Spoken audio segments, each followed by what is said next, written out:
Hi, I'm Judy Ember and I work at the Kansas State School for the Blind as a field services specialist. I also have the honor of coordinating the KanLovKids program. This program was initiated through the Kansas Lions Sight Foundation, the Kansas State School for the Blind, and the Kansas Optometric Association.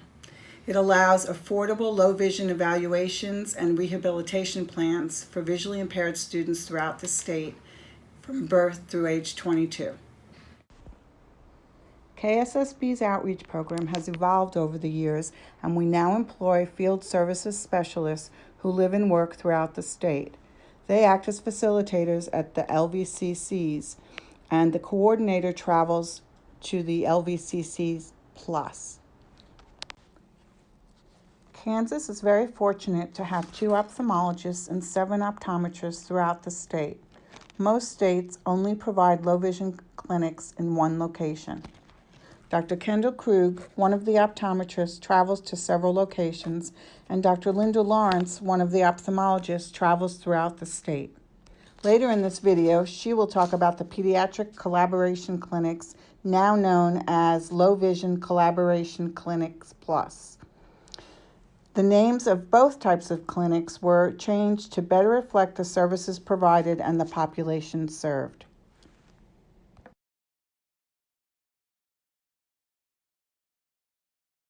We've been running the Pediatric Low Vision Collaborative Clinics for about almost 10 years now. And these were developed to try and have a time for conversation for the whole team, including the child, parent, any other teachers, therapists, early interventionists, classroom teachers, even doctors who might be interested in how vision affects the development and education of the child. So what I do from my standpoint, I am not the child's primary care ophthalmologist in most circumstances. I come to look at the rehabilitation side. So we like to have current reports from the child's ophthalmologist, including refraction and fundus examination. So I can integrate all of that into my report and try and make decisions on things like, should the child be wearing eyeglasses, for example, or should the child be patching, things that might be of interest to the family and the intervention team. So I take all of the information, the medical information, the educational information, the vision information, try to put it together for the team. With usually the question we want answered is, how can this child use residual vision to enhance development, communication, socialization, education. So that's what these clinics are about. We use a variety of tests. Most of our testing is based on the LAIA system of assessment that also often leads us into intervention strategies. For example, the contrast of a human face we can look at, the distance a child can see in a mirror, and we do some basic testing to add to the child's ophthalmological report from their own ophthalmologist to round out not only what the vision is, but how the child can use their vision developmentally, academically. Here, Dr. Lawrence has tried what's called binasal occlusion to see if this will help straighten this young girl's eyes and avoid surgery.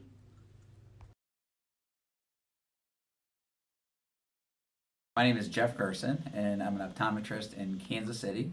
And for the last several years, I've been coming to the Kansas State School for the Blind to do some of the KanLovKids low vision clinic. The big difference between low vision clinic exams and a routine eye exam is that the kids that we're seeing, we already know have some visual impairments, and we need to address those through different types of devices other than just glasses and contacts.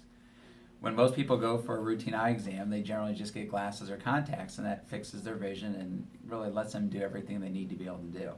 The kids we see generally need more help than that, and that's why they come here, so we can help provide exactly what they need to be able to accomplish their tasks in school and everything else they need to be able to do.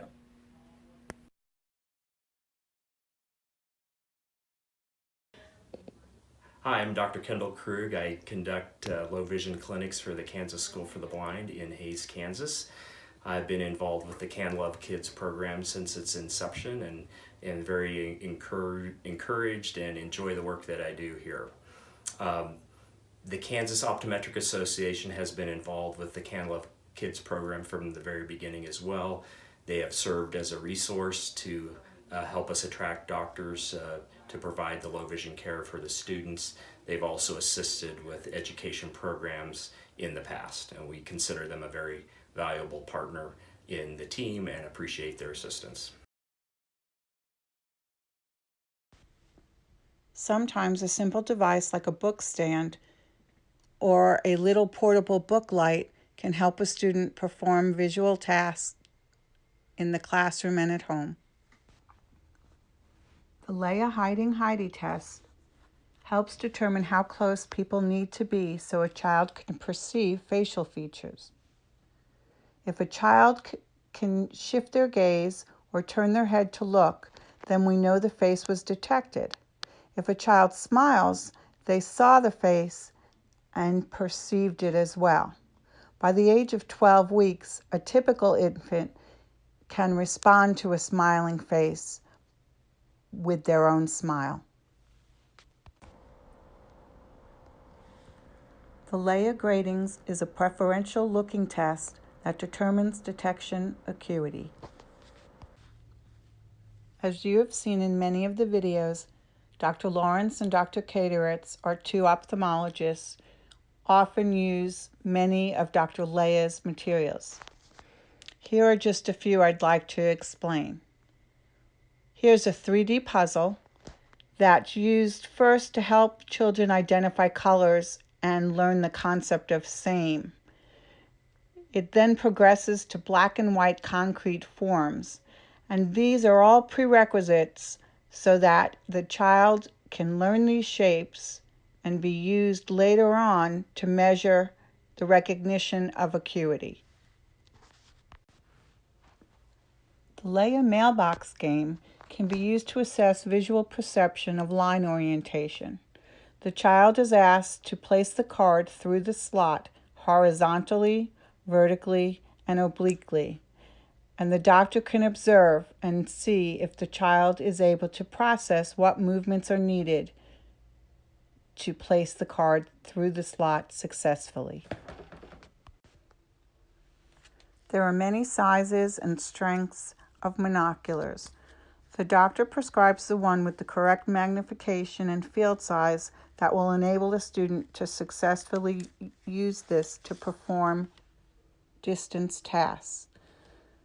Some very functional uses are for students to be able to find and read street signs and also fast food menu boards. The DocCam is another portable device that is also used for near and vision tasks. It can be thought of as a modern-day classroom overhead projector, but with lots of extra bells and whistles. It uses Bluetooth to connect to other devices like iPads, Chromebooks, laptops, etc., so the student can see the information and also change the images for best color and size. There are many options for viewing, such as print size, the color of the text, and the background color as well. The Leia rectangle game assesses perception. A child with normal vision can visually distinguish between a longer and shorter rectangle, often by the age of 3. The Video Mag is an extremely portable device that's good to use for near tasks. It's often a good option for high schoolers who have to go to many different classrooms throughout their day. It has a built-in light and also has the ability to change the text colors, backgrounds, and sizes of objects viewed.